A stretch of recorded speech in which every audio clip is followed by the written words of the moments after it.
21-এর আগে অনেকেরই অক্সিজেনের অভাব হচ্ছিল, তাই সকাল বিকেল দল বদলের ছবি দেখা গেছিল।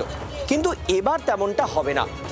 গেরুয়া শিবিরের দরজা খোলার আগে দেখা হবে যে নেতা আসতে চাইছেন দল বদল করে তার ভাবমূর্তি কেমন, তার বায়োডাটাতেই বা ঠিক কেমন প্রতিচ্ছবি লক্ষ্য করা যাচ্ছে। এসব দেখেই তারপর দল বদল, তার আগে নয়। জি24 ঘন্টার এক্সক্লুসিভ রিপোর্ট। 21-এর বিধানসভা ভোটের আগে চার্টার্ড ফ্লাইট নিয়ে রাজ্য রাজনীতিতে বেশ চর্চা হয়েছিল। এবার সেই দৃশ্য দেখার সম্ভাবনা ক্ষীণ।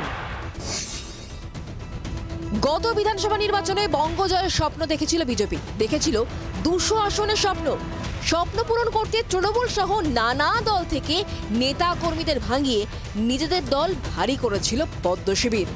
কোনো নেতাকে তো চার্টার্ড বিমানে দিল্লি উড়িয়ে নিয়ে যাওয়া হয়েছিল দল বদলের জন্য। ভোটের ফলে স্বপ্ন পূরণ তো হয়নি, উল্টে দল বদলু অনেকে ঘর বাপসির পথ ধরেছিলেন। এই পরিস্থিতিতে 26-এর ভোটে আর 21-এ পুনরাবৃত্তি চাইছে না পদ্ম শিবির। 21-এর মতো সেই চার্টার্ড ফ্লাইট এবার আর উড়বে না বাংলা থেকে। তার বদলে দল বদলু বা কোনো ভালো ইমেজওয়ালা যদি কোনো নেতা বিজেপিতে এবার আসতে চান, তার আগে তাকে জমা দিতে হবে সিভি। এমনকি চলবে তাকে নিয়ে যাবতীয় স্ক্রুটিনি, তার অতীত বর্তমান ভবিষ্যৎ সমস্ত কিছু ট্র্যাক রেকর্ড দেখে তবেই বিজেপিতে আসার ছাড়পত্র পেতে পারেন কোনো দলবদলু নেতা।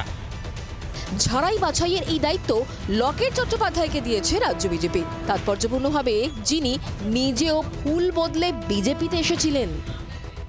কোনো দলের থেকে যদি কোনো দলে কেউ আসতে চায়, তাহলে একটা গণতান্ত্রিক ব্যবস্থায় সেটা কিন্তু সম্পূর্ণভাবে অস্বীকার করা যায় না। কিন্তু তার সন্দেহেই কিছু দিক আছে, খতিয়ে দেখতে হয়।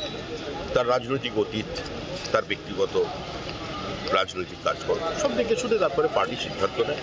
তৃণমূলের উচ্ছিষ্ট যাহা তাহাই বিজেপির সম্পদ। এবার ওরা নতুন করে কাকে দলে নেবে কাকে দলে নেবে না সেটা ওদের আভ্যন্তরীণ বিষয়। সুতরাং কাকে নিল কাকে নিল না, কাকে ফেলে দিল, এটা নিয়ে আমাদের কিছু আসে যায় না। 21-এ চার্টার্ড বিমান উড়িয়েও লক্ষ্য পূরণ হয়নি। 26-এর আগে কৌশল বদলে কি ভোট ভাগ্য বদলাতে পারবে বঙ্গ বিজেপি, নাকি অধরাই থেকে যাবে বঙ্গজয়ের স্বপ্ন? ক্যামেরায় অমিতের সঙ্গে কমলাক্ষ ও রাজীবের রিপোর্ট, জি24 ঘন্টা। বাংলার আওয়াজ, বাঙালির আবেগ, জি24 ঘন্টা।